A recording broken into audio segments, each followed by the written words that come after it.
There's a difference between reporting on an athlete's injury and diagnosing their mind. Last week, a senior Italian tennis official crossed that line publicly, and the reaction across the sport was immediate. Carlos Alcaraz has spent more than 4 months away from competitive tennis, sidelined by a wrist injury that's cost him the French Open, Wimbledon, and now the Cincinnati Open. That much is fact, well documented, and largely uncontested. What happened next was not. Gianni Daniele, the chief doctor and chair of the Medical and Anti-Doping Commission of the Italian Tennis Federation, gave an interview to the Italian newspaper La Repubblica, in which he moved well beyond commenting on Alcaraz's physical recovery. He suggested, without any stated evidence, that the Spaniard might be experiencing what he called a kind of mental weakness, going as far as raising the possibility of depression, describing what he characterized as a vicious circle, preventing Alcaraz from regaining his previous confidence. Those are serious words, and they came from someone with an official medical title, discussing a real person's mental state, in a national newspaper, based on nothing that appears to be verified medical information. This is a story worth examining carefully, not because the speculation itself deserves to be treated as credible, but because of what it reveals about how athletes, particularly ones recovering from long-term injuries, get discussed in public by people with real institutional authority and no actual evidence behind their claims. To understand the full context here, you have to look at exactly what was said and exactly who said it. Daniele's comments came during a wider interview in which he discussed both Alcaraz and Jannik Sinner, comparing the two players' recent withdrawals from the Cincinnati Open. His assessment of the two situations could not have been more different. Regarding Sinner, who withdrew from Cincinnati due to a right knee injury, Daniele described the decision as a sensible, prudent precaution, a player and his team making a smart choice to prioritize health ahead of the US Open. His characterization of Alcaraz's situation followed a very different pattern. Rather than simply discussing the physical nature of the wrist injury, Daniele stated plainly, "From Spain, it hasn't been known with certainty what type of wrist injury Carlos had. Now, he would be going through a kind of mental weakness." He continued, describing what he called a scenario where, having difficulties recovering the previous work intensity, a kind of depression would have been created in his head, a vicious circle that doesn't allow him to have the confidence he had before. Notice what actually happened in that statement. Daniele didn't cite a specific medical report, a conversation with Alcaraz's team, or any verified source for these claims. He described the diagnosis itself as a rumor and a hypothesis, his own words, while presenting it in the context of an interview specifically covering Alcaraz's physical condition, delivered by someone holding an official medical title within a national tennis federation. That combination, genuine medical authority paired with speculation the speaker himself acknowledged was unverified, is precisely what made these comments land so differently than ordinary tennis commentary. A pundit or former player offering a casual opinion about an athlete's mental state carries a certain kind of weight. A chief medical officer doing the same thing in a formal interview carries an entirely different kind of weight, the kind that can shape public perception in ways that are difficult to walk back, regardless of how baseless the underlying claim actually is. The backlash to Daniele's comments was swift, and it came from multiple directions, all converging on the same basic point. There was no actual evidence behind what he'd said. Spanish tennis journalist José Morón was among the most vocal critics, calling the comments absolutely disgraceful on social media. His criticism went beyond simply disagreeing with the characterization. He specifically noted the absence of any credible basis for the claim, and questioned why someone in Daniele's position would speak about another country's athlete this way. "This guy speaks about Carlos like this without having the slightest clue what he's talking about," Morón wrote. "It seems utterly abhorrent to me that someone from the Italian Tennis Federation would have words of such magnitude toward Alcaraz."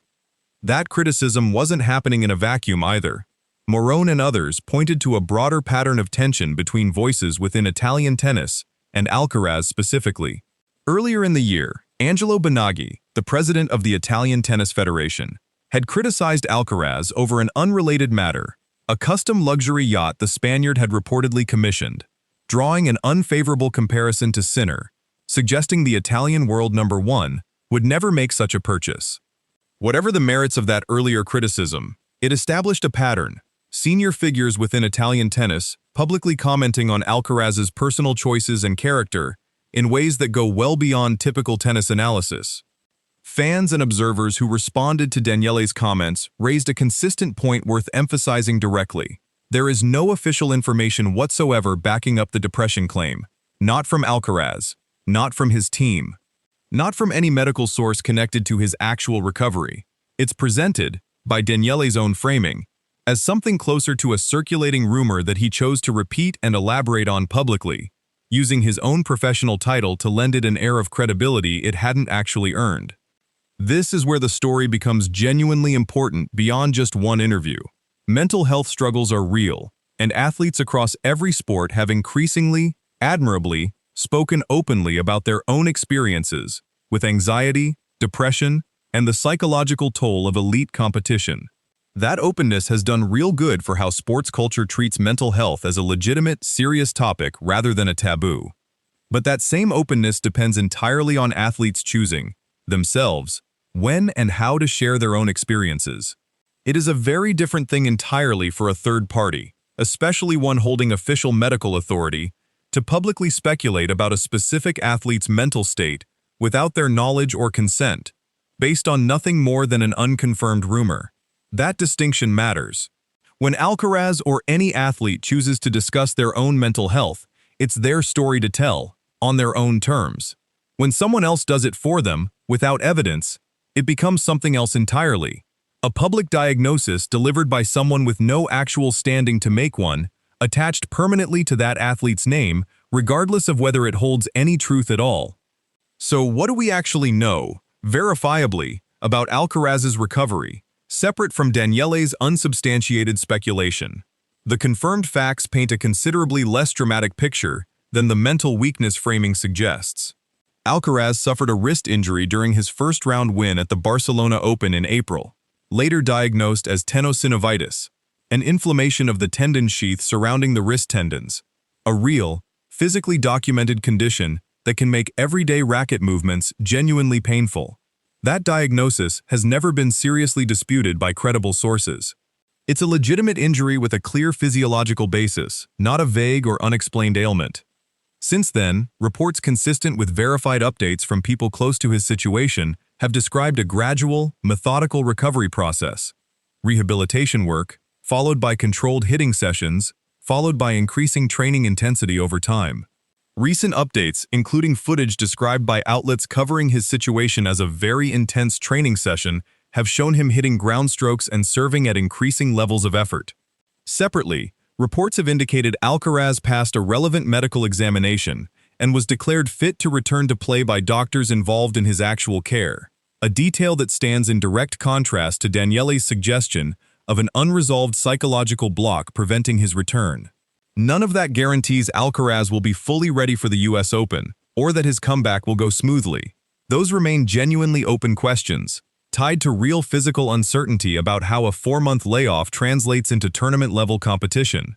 But those are questions about physical readiness and match fitness, categories entirely separate from the specific, unsupported claim that Alcaraz is privately struggling with depression, or a psychological block severe enough to be described as a vicious circle. It's also worth noting that other voices within Italian tennis have expressed skepticism about how this entire situation has been discussed publicly, even before Daniele's comments specifically. Former player Corrado Barazzuti had previously described the lack of clear information around Alcaraz's initial diagnosis as hard to understand, reflecting a broader pattern of Italian commentators publicly questioning details of the Spaniard's recovery without full access to his actual medical information. Daniele's remarks in that context represent an escalation of an existing pattern rather than an entirely isolated incident. So where does this leave the actual story here? Not the unfounded rumor itself, but what its public airing actually reveals. This wasn't a story about Carlos Alcaraz's mental health.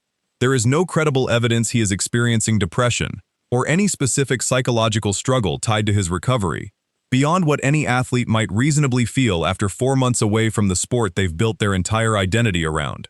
What this actually is a story about a senior medical official within a national tennis federation choosing to publicly speculate about a rival country's biggest star, using language serious enough to make headlines, while acknowledging himself that the underlying claim was based on rumor rather than verified information. That distinction deserves to be the actual headline here, more than the speculation itself. Athletes recovering from long-term injuries already face enough genuine uncertainty about their bodies, their timelines, their ability to return to their previous level of competition. Adding unfounded psychological diagnoses into that mix, delivered by someone whose title suggests authority they haven't actually earned on this specific question, doesn't inform the public. It simply adds noise and potentially real unfair damage to how an athlete's situation gets perceived, regardless of whether any part of the claim holds up. Neither Alcaraz nor anyone on his team has publicly responded directly to Daniele's specific comments. That silence shouldn't be read as confirmation of anything. It's simply the reasonable response to unfounded speculation that doesn't actually require a rebuttal to be recognized by nearly everyone who's examined it closely as exactly what it is, a claim without evidence, delivered with far more authority than it deserved. What we actually know about Carlos Alcaraz's recovery remains straightforward. A real, documented wrist injury, a gradual, verified rehabilitation process, recent training updates showing increasing intensity, genuine, honest uncertainty about whether that translates into US Open readiness in time. Everything beyond that, the depression rumor, the vicious circle, the mental weakness, belongs in a very different category. Not reporting, not medical assessment, simply speculation, dressed up in the language of authority, about a real person who never asked for it to be shared.